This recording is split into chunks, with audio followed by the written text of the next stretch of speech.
Selamat pagi dan selamat datang kepada semua narasumber dalam webinar hari ini yang bertemakan hak asasi manusia sebagai wawasan dunia modern.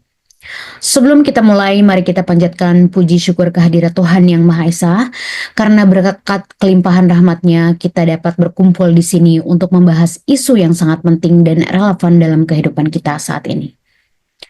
Hak asasi manusia atau HAM merupakan hak yang melekat pada setiap individu tanpa memandang ras, jenis kelamin, kebangsaan, etnis, bahasa, agama, atau status lainnya. Dalam dunia modern ini, pemahaman dan penegakan HAM menjadi semakin penting seiring dengan perkembangan sosial dan teknologi yang cepat. Di era globalisasi saat ini, tantangan terhadap HAM semakin kompleks. Oleh karena itu, penting bagi kita untuk memahami nilai-nilai dasar HAM dan bagaimana menerapkannya, terutama dalam kehidupan sehari-hari. Webinar ini bertujuan untuk memberikan wawasan mendalam tentang HAM serta peran kita sebagai individu dan masyarakat dalam memperjuangkan hak-hak tersebut. Tanpa berlama-lama lagi, mari kita mulai sesi pemaparan materi dari narasumber yang luar biasa. Terima kasih kepada semua yang telah hadir. Sekarang kita akan memasuki sesi pemaparan materi yang akan disampaikan oleh dua narasumber luar biasa kita. Mari kita mulai dengan narasumber pertama kita yang akan disampaikan oleh Saudara Dwiki yang membahas mengenai sejarah dan prinsip dasar hak asasi manusia. Dipersilahkan kepada Saudara Dwiki. Terima kasih Nata. Saya senang bisa berbagi tentang sejarah HAM, hak asasi manusia, memiliki akar yang dalam berbagai tradisi dan budaya. Tetapi secara formal diakui setelah Perang Dunia Kedua dengan Deklarasi Universal Hak Asasi Manusia pada tahun 1948. Deklarasi ini menegaskan bahwa semua manusia dilahirkan bebas dan setara dalam martabat dan hak. Prinsip dasar HAM mencakup hak untuk hidup, kebebasan dari penyiksaan, kebebasan berekspresi, dan hak atas pendidikan. Namun, meskipun sudah ada kerangka hukum internasional, pelanggaran HAM masih sering terjadi di berbagai belahan dunia. Oleh karena itu, penting bagi kita untuk memahami sejarah dan prinsip-prinsip ini agar dapat berkontribusi dalam penegakannya. Terima kasih banyak Saudara Dwiki. Sekarang mari kita beralih ke narasumber kedua kita, yaitu Saudari Fiona, yang akan membahas tentang global dalam penegakan hak asasi manusia. Dipersilahkan kepada Saudara Fiona. Baik, terima kasih Mbak Nurul Anata. Tantangan terbesar dalam penegakan HAM saat ini meliputi konflik bersenjata, diskriminasi rasial, dan pelanggaran kebebasan berekspresi. Di banyak negara, pemerintah menggunakan kekuatan untuk menekankan suara-suara oposisi dan mengabaikan hak-hak dasar warganya. Misalnya di beberapa negara otoriter, kritik terhadap pemerintah dapat berujung pada penangkapan atau bahkan penghilangan orang secara paksa. Selain itu, pandemi COVID-19 juga memperburuk situasi HAM di banyak tempat, di mana beberapa pemerintah mengambil langkah-langkah ekstrim yang berdampak pada kebebasan sipil. Sangat menarik. Selanjutnya kita akan mendengarkan Saudara Dwiki tentang peran masyarakat sipil dan memperjuangkan hak asasi manusia. Silakan. Masyarakat sipil memainkan peran dalam mempromosikan dan melindungi HAM.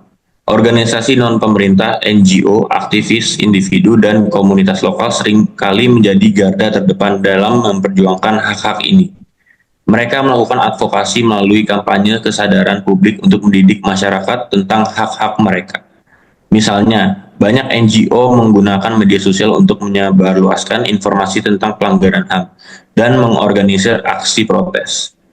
Terima kasih atas penjelasan yang sangat informatif. Sekarang mari kita dengarkan dari Fiona mengenai inovasi teknologi dalam memperjuangkan hak asasi manusia. Silakan kepada Saudari Fiona. Teknologi telah menjadi alat yang sangat kuat dalam memperjuangkan HAM di era modern ini. Misalnya penggunaan media sosial telah memungkinkan aktivis untuk menyebarluaskan informasi tentang pelanggaran HAM secara real-time. Selain itu, teknologi blockchain juga digunakan untuk memastikan transparansi dalam pemungutan suara dan mencegah kecurangan pemilu yang dapat merugikan hak-hak warga negara. Terima kasih kepada kedua narasumber atas pemaparan yang sangat informatif. Sekarang kita akan memasuki sesi diskusi. Saya ingin mengajak dua peserta kita untuk memberikan pertanyaan.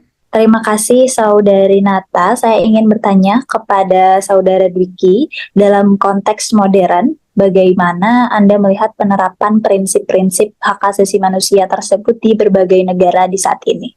Penerapan prinsip-prinsip HAM bervariasi di setiap negara. Di beberapa negara ada kemajuan signifikan dalam hal perlindungan HAM, sementara di negara lain pelanggaran masih terjadi secara sistematis. Misalnya, beberapa negara Skandinavia memiliki sistem hukum yang kuat untuk melindungi hak-hak individu, sedangkan di beberapa negara berkembang tantangan seperti korupsi dan ketidakstabilan politik sering menghambat penegakan HAM. Oke, selanjutnya saya ingin bertanya kepada Fiona, apakah langkah konkret yang bisa diambil oleh masyarakat internasional untuk membantu mengatasi tantangan-tantangan ini? Baik, masyarakat internasional dapat berperan aktif melalui diplomasi dan sanksi terhadap negara-negara yang melanggar HAM. Selain itu, dukungan terhadap organisasi non-pemerintah yang bekerja di lapangan juga sangat penting. Melalui kolaborasi global dan advokasi publik, kita dapat meningkatkan kesadaran dan mendorong tindakannya. Saya ingin bertanya satu hal lagi kepada Saudara Dwiki. Apa tantangan utama yang dihadapi masyarakat sipil dalam perjuangan mereka untuk hak asasi manusia? Tantangan utama termasuk pembatasan ruang gerak oleh pemerintah otoriter yang seringkali mengkriminalisasi aktivitas advokasi. Selain itu, kurangnya akses terhadap informasi juga menjadi hambatan besar. Dalam banyak kasus, aktivis menghadapi ancaman fisik atau intimidasi hanya karena memperjuangkan hak-hak dasar. Dan pertanyaan yang terakhir, saya juga ingin menambah satu pertanyaan kepada Fiona. Apakah ada resiko terkait penggunaan teknologi dalam konteks hak asasi manusia itu? Tentu saja ada risiko.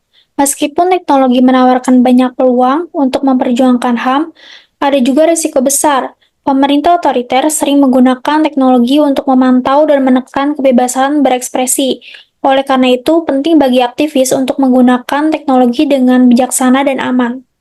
Terima kasih kepada semua narasumber atas wawasan yang telah dibagikan hari ini dan kepada peserta yang telah aktif berpartisipasi.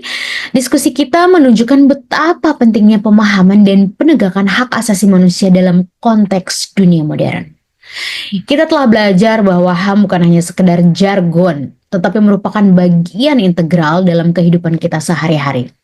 Setiap individu memiliki tanggung jawab untuk menghormati dan memperjuangkan hak-hak tersebut, baik tingkat lokal maupun tingkat global. Semoga webinar hari ini bermanfaat dan dapat meningkatkan komitmen kita semua terhadap hak asasi manusia. Terima kasih atas partisipasi Anda semua. Sampai jumpa di acara selanjutnya dan selamat sore. Terima kasih.